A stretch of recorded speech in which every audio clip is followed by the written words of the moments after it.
The Galactic fleet had gathered in the vast expanse of space their ships, forming a grand armada that shimmered against the backdrop of distant stars, the echoes of their triumph reverberating across the cosmos.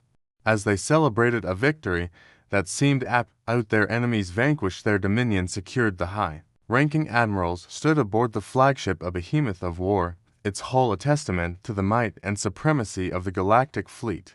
As they raised their glasses filled with celestial spirits in honor of their conquest, the officers and crew reveled in the moment, exchanging words of praise and admiration for their strategy, their unity, their unwavering resolve that had brought them to this moment of unparalleled triumph. They had crushed the last remnants of rebellion, swept aside the opposition that had dared to challenge their dominion, and in their minds the galaxy belonged to them alone. The threat of insurrection was no more, the future was theirs to shape.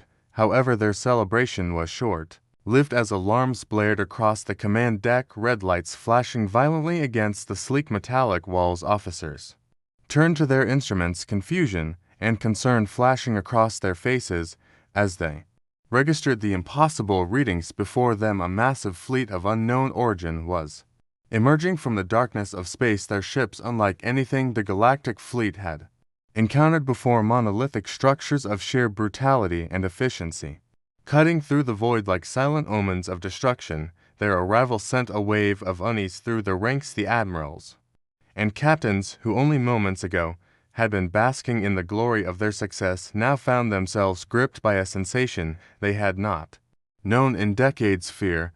The sensors struggled to calculate the sheer size of the approaching fleet, their readings overwhelmed by the sheer number of vessels that dwarfed even the largest ships of the Galactic fleet. The silence that followed the initial shock was soon shattered by a transmission, a voice deep and resonant echoing through the command deck, a voice that carried no hint of hesitation, no trace of negotiation. "We are the Earthborn," the voice declared, "cold and merciless. Your dominion ends here." The admiral of the Galactic fleet stepped forward, his face pale, but his demeanor composed as he demanded identification.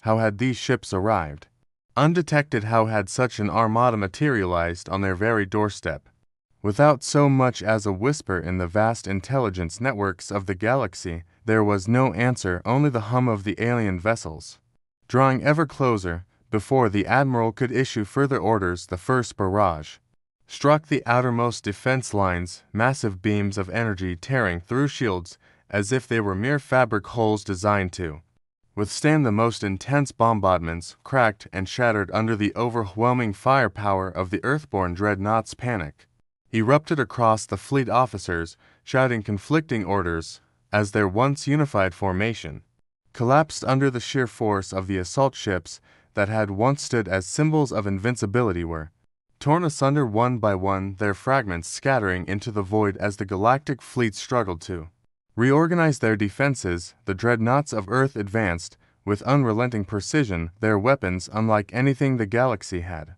witnessed before, gravity wells that tore ships apart, implosion beams that folded hulls inward like paper, storms of plasma that rendered entire sections of the fleet into drifting wreckage. The fleet that had ruled for centuries was being reduced to ruin, and with every passing moment, the realization set in: this was not a battle, this was an execution. The admiral refused to accept defeat, barking orders for a counteroffensive. His forces scrambled to line themselves against the overwhelming enemy, but for every shot they fired, a dozen more came in return. Entire squadrons vanished under the relentless assault. The Earthborn did not waver, their formation remained perfect, their strategy unerring, every movement a calculated step toward the annihilation of the Galactic fleet. What little resistance remained soon crumbled as the final ships of the once mighty armada succumbed to the inexorable onslaught. The admiral stood amidst the wreckage, his flagship, the last remaining bastion of a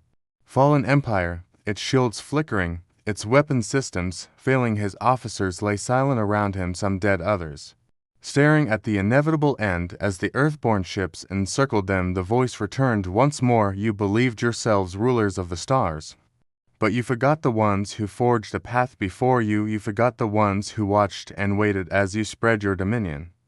Unchecked, you forgot Earth." The final shot was fired, and silence returned to the void. Yet it was not the end of the Galactic fleet.